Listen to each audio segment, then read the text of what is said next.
चलिए स्टूडेंट्स, तो online study के इस पैदान को हम जारी रखते हैं और आज हम लोग पढ़ेंगे हिंदी का एक कविता जिसको लिखा है गुरु नानक जी ने, राम नाम बिनु बिरथे जग जन्मा। ठीक है, क्या है ये कविता, क्या संदेश दिया गया है इसमें गुरु नानक जी के द्वारा, इसके बारे में पढ़ेंगे। देखिए, हमारा जो हिंदी का किताब है गोधुली, तो उसी में ये कविता है। इसमें दो खंड हैं, एक है गद्य खंड, एक है पद खंड। बोले तो काव्य खंड है और एक पद खंड, गद्य खंड है। ठीक, तो उसमें हम लोग पद खंड पढ़ रहे हैं, काव्य खंड पढ़ रहे हैं, जिसमें पहला चैप्टर है गुरु नानक जी का, राम नाम बिनु बिरथे जग जन्मा। राम नाम बिनु बिरथे जग जन्मा। इससे पहले थोड़ा सा गुरु नानक जी के बारे में जान लेते हैं। तो देखिए, गुरु नानक जी का जन्म हुआ था 15 अप्रैल 1469 और 15 अप्रैल 1469 को उनका जन्म हुआ और 22 सितंबर 1539 में वो क्या हो गए, वाहेगुरु कहते हुए अपने प्राण को त्याग दिए। ठीक है, वो सिखों के प्रथम गुरु थे। सिखों के कौन से गुरु थे? प्रथम गुरु। उनका जन्म स्थान रावी नदी के किनारे स्थित तालबंडी नामक ग्राम में हुआ, जो जिसका जिला पड़ता है लाहौर, और वो कहाँ है जी? पाकिस्तान में है। वह कहाँ है? पाकिस्तान में है इनका जन्म स्थान। देखिए, इस गांव का नाम तालबंडी था, लेकिन जब गुरु नानक जी का जन्म हुआ और विख्यात हुए, तब उसका नाम बदल करके नानकाना साहब कर दिया गया। क्या कर दिया गया? नानकाना साहब। पिता का नाम कल्याण चंद्र। देखिएगा, आप गूगल पे खोजिएगा ना, गूगल बाबा से पूछिएगा, विकिपीडिया साहब से, तो वो बताएंगे कल्याण चंद्र, और आपके किताब में दिया है कालू चंद खत्री। ठीक है, तो उनके पिता का नाम, मेरे हिसाब से आप इसी को फॉलो करिएगा। ये इसलिए बताया जा रहा है कि ऑब्जेक्टिव में इससे प्रश्न पूछते हैं। पूछ देगा गुरु नानक जी के पिताजी का नाम क्या था, तो उसमें ऑप्शन रहेगा कालू चंद खत्री, तो उसको मार दीजिएगा। उनके माता का नाम था तृप्ता और पत्नी का नाम था सुलक्षणी। पत्नी का नाम क्या था? सुलक्षणी। उन्होंने जो कविताएं लिखी, जिस कविताओं को उन्होंने लिखा, उन्होंने जो कविताएं लिखी उसकी भाषा पंजाबी भी थी। बोले तो पंजाबी में भी लिखते थे, ब्रज भाषा में भी लिखते थे, और उनकी रचनाएं खड़ी बोली की थी, सामान्य भाषा जो झट से समझ में आ जाए, चट लिट्टी पट भांटा वाला।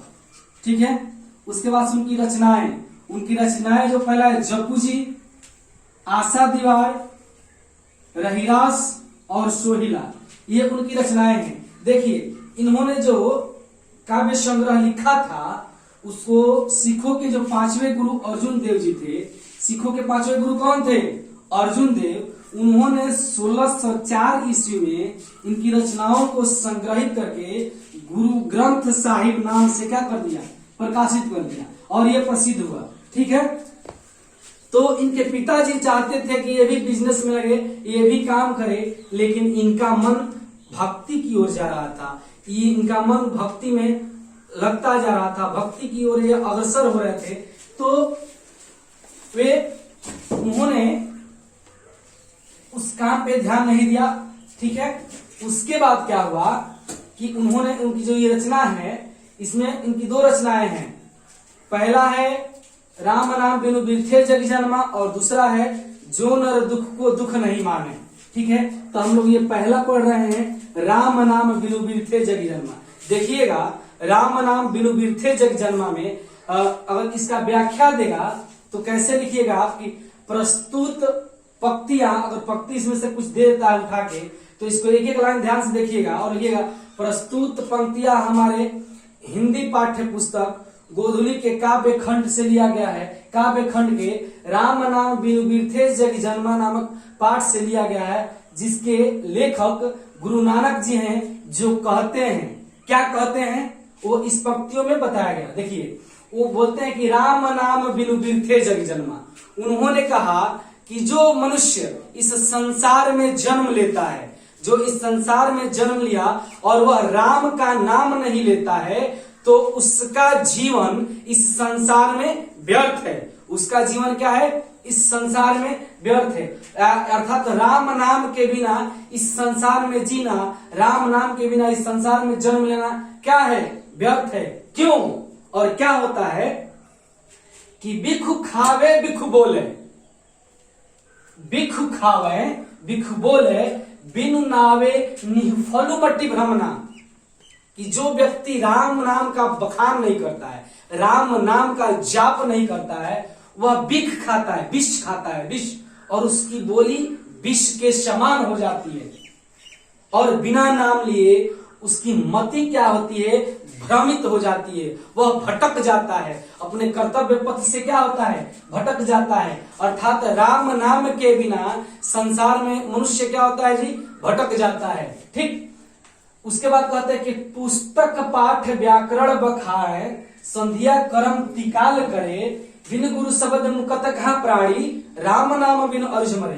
कि आप कितना भी पुस्तक पढ़ लीजिए, वेद पढ़ लीजिए, पुराण पढ़ लीजिए, ग्रंथ पढ़ लीजिए, व्याकरण का बखान कर लीजिए, त्रिकाल संध्या की उपासना कर लीजिए, शाम की पूजा, दोपहर की पूजा, सुबह की पूजा, आप त्रिकाल संध्या कर लीजिए, लेकिन जब तक गुरु शब्द आप राम का नाम नहीं लेंगे तब तक उस गुरु शब्द के बिना आपको मुक्ति मिलने वाली नहीं है। अर्थात सब कुछ भी कर लीजिए, वो सब के सब बेकार है, निष्फल है, व्यर्थ है, जब तक कि आप राम का नाम नहीं लेते हैं, आप राम का नाम नहीं लेते हैं।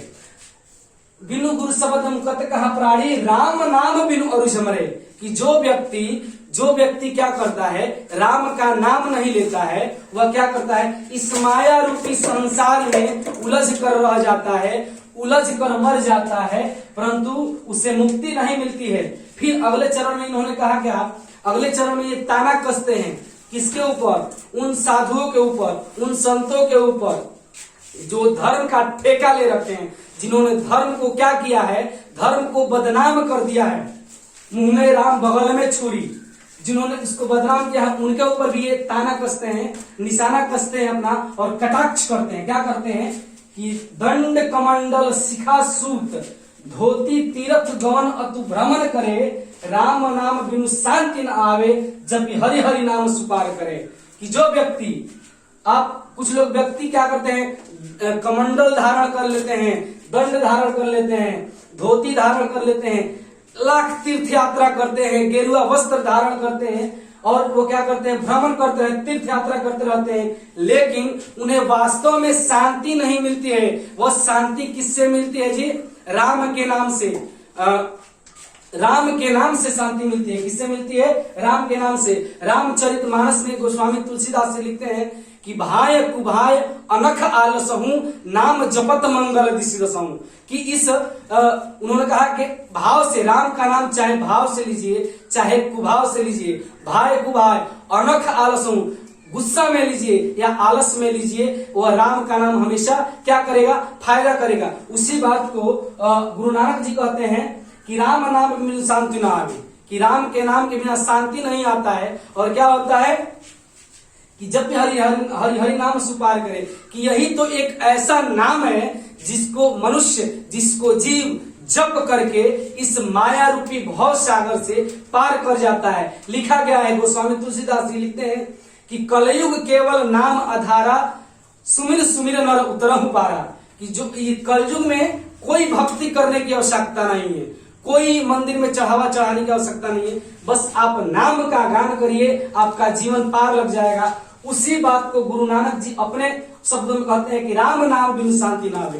कि राम नाम के बिना शांति नहीं आता है। जब भी हरि हरि नाम सुपार करें, पार करें, कि अरे बस राम ही नाम तो एक ऐसा आधार है, राम ही नाम तो एक ऐसा नाव है जो क्या करता है? इस माया रूपी संसार से जपने से क्या होता है? इस माया रूपी भव से जीव बिल्कुल पार कर जाता है, उसे कोई कष्ट नहीं होता है। फिर अगले चरण में कहते हैं गुरु नानक जी कि जटा मुकुट तन भस्म लगाई, बसन छोड़ी तन नगन भया।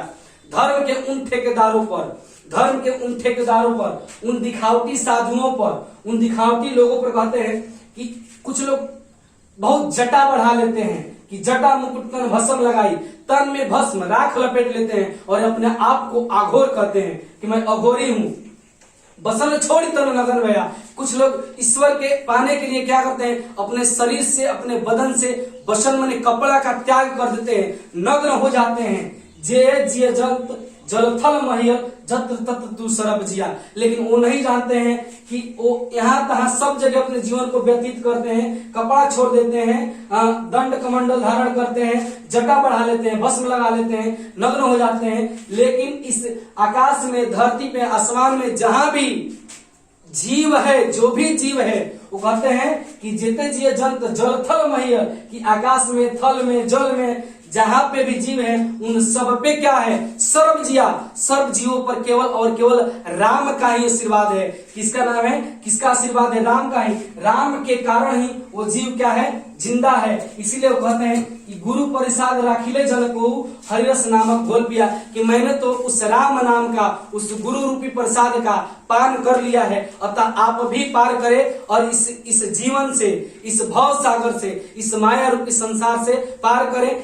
इस कविता का मुख्य अगर अंश संक्षेपित किया जाए तो उन्होंने क्या कहा, गुरु नानक जी कहते हैं मुख्य रूप से सिर्फ यही बात कहते हैं कि इस दिखावा में, इसमें, इस पूजा पाठ में, सुबह शाम के पूजा पाठ में वसन छोड़ देना, कपड़े छोड़ देना, नंगे हो जाना, जटा बढ़ा लेना, तन में भस्म लपेट लेना, गेरुआ वस्त्र धारण करना, ये सब भक्ति का प्रतीक नहीं है। ये सब दिखावटी चीजें हैं, ये दिखावे की चीजें हैं। इससे आप संसार में पार नहीं पा सकते हैं। बस आप क्या करिए, कलयुग केवल नाम आधारा, सुमिर सुमिर नर उतरहु पारा, कि आप गुरु नानक जी के अनुसार आप क्या करिए, केवल इस संसार में आप आए हैं, ईश्वर ने आपको यह दिया है जीवन, तो आप राम नाम का कीर्तन करिए, राम नाम का गुणगान करिए और क्या करिए, इस जीवन से आप, इस भव रूपी सागर से आप क्या हो जाएंगे, पार हो जाएंगे। उम्मीद करते हैं आपको समझ में आया होगा। अपने दोस्तों के साथ, मित्रों के साथ शेयर करिए।